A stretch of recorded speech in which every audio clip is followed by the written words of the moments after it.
Bonjour à tous et bienvenue sur ce 7e podcast qui s'intitule « La blessure d'injustice ». Je m'appelle Claire Jacquet, je suis thérapeute en bien-être et énergéticienne. Je vais vous parler aujourd'hui de la dernière des 5 blessures qui nous empêchent d'être pleinement nous-mêmes selon Lise Bourbeau, la blessure d'injustice. Je vais vous expliquer à quel moment elle s'éveille, ses caractéristiques et le masque activé pour s'en protéger. Si vous souhaitez me consulter, n'hésitez pas à me contacter. Mes coordonnées figurent sur mon site www.thérapeute-bien-être.fr. Je vous laisse découvrir ce nouveau podcast.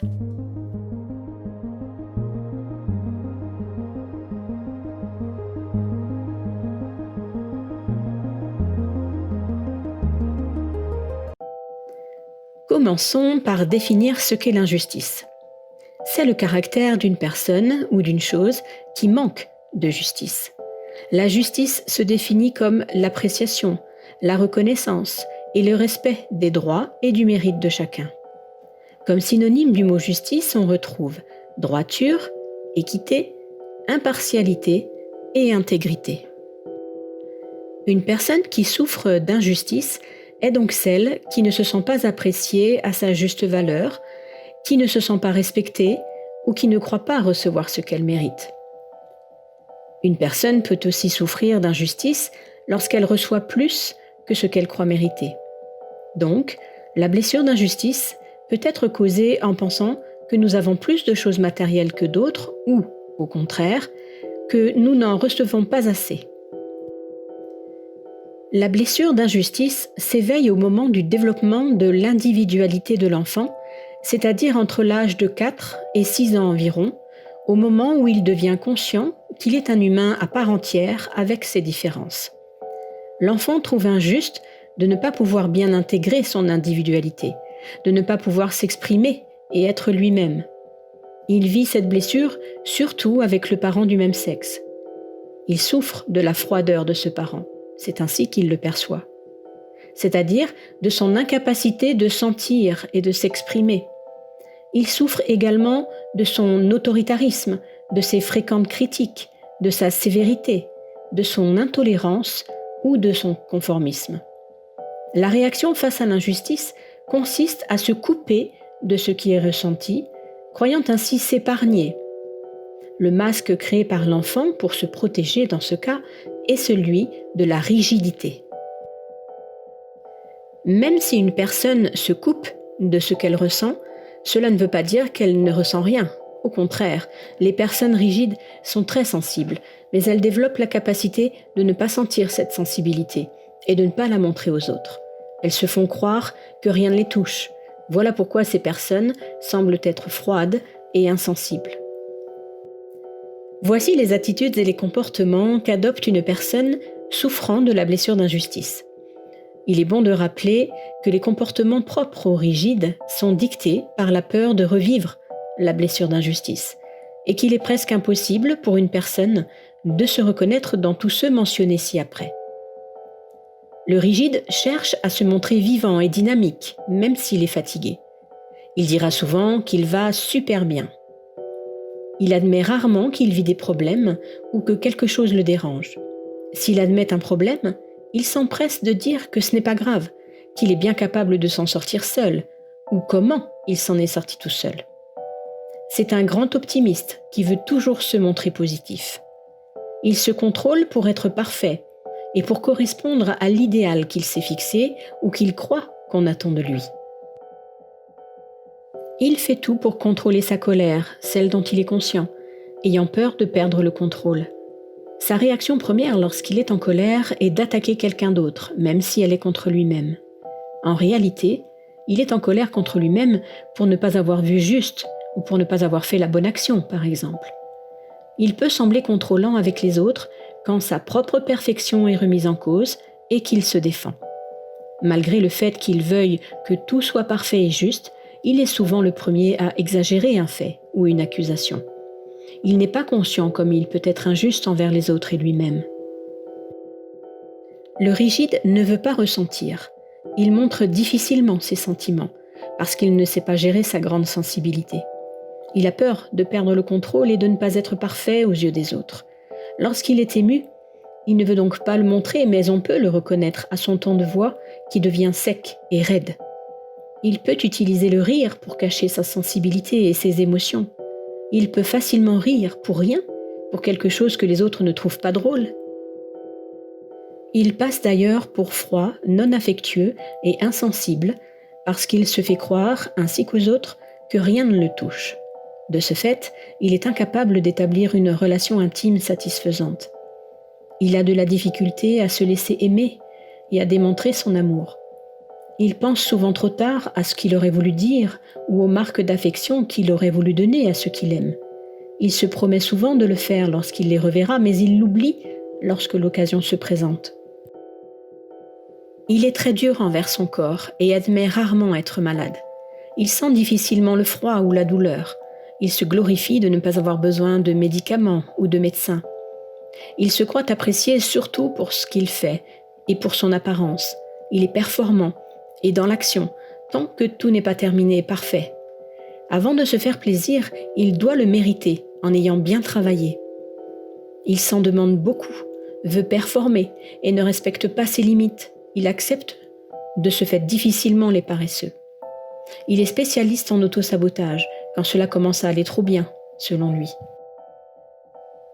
Tout doit être juste, justifié et justifiable. Quand il est pris en défaut, il se justifie immédiatement. Il peut mentir pour se justifier et, par crainte d'être pris en défaut, il prépare ses justifications. Il ne peut s'empêcher d'interrompre quelqu'un qui n'a pas été juste dans ses propos, croyant ainsi aider l'autre. Il critique facilement tous ceux qui n'agissent pas comme ce qu'il croit être parfait et juste, tout autant qu'il se critique lui-même. Il croit que les connaissances sont plus importantes que les sentiments. Il se glorifie de ses connaissances et de sa mémoire. Quand il atteint sa limite, il peut être très cassant, sarcastique, entêté et intransigeant. Il utilise souvent les mots suivants. Pas de problème. Justement. Exactement. Sûrement. Toujours. Jamais. Correct. D'accord? Il faut. Je devrais. Extraordinaire. Fantastique. Et tous les superlatifs tels que très bon, très bien, très spécial, trop beau. La blessure d'injustice touche à l'avoir et au faire. On a peur d'avoir moins ou plus que les autres. On a peur de mal faire ou de trop bien faire. Les peurs d'être critiqué ou d'être pris en défaut sont présentes. La peur de se tromper est en effet très forte chez le rigide. Et plutôt que de vérifier ce qu'il ressent et ce qu'il peut apprendre sur lui, le rigide va s'intéresser davantage à savoir si ce qu'il a fait a été bien fait. Il doute souvent de lui-même après avoir fait un choix. Il se demande constamment si ses choix sont les meilleurs pour lui, les plus justes.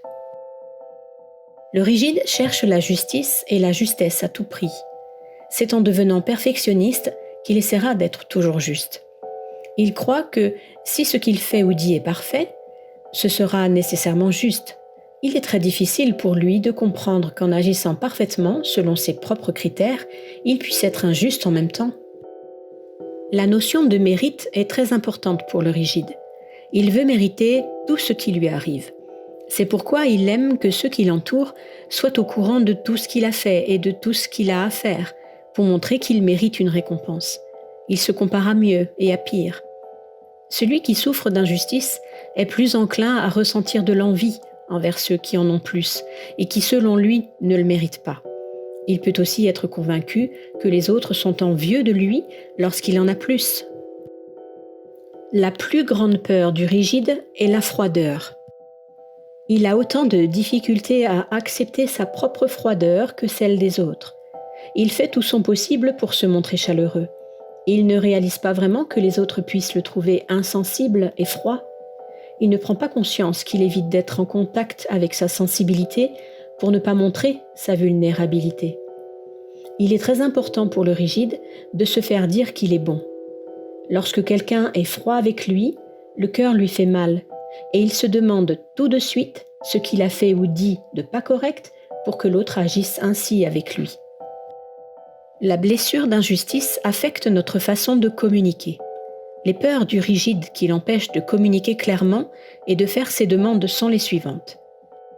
Peur de se tromper, de ne pas être clair, d'être critiqué, d'avoir choisi le mauvais moment, de trop en dire, de déborder ou de perdre le contrôle, de déplaire, de passer pour trop exigeant, d'être jalousé ou envié, d'être jugé de profiteur.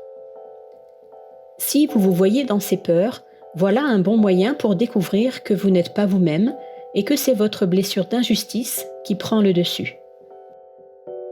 Voici la description du corps physique du rigide. Rappelons que plus une personne possède les caractéristiques suivantes, plus sa blessure est importante. Et à l'inverse, lorsqu'une personne ne possède qu'une ou très peu des caractéristiques mentionnées, c'est que sa blessure est moins importante. Le masque du rigide se distingue par ceci.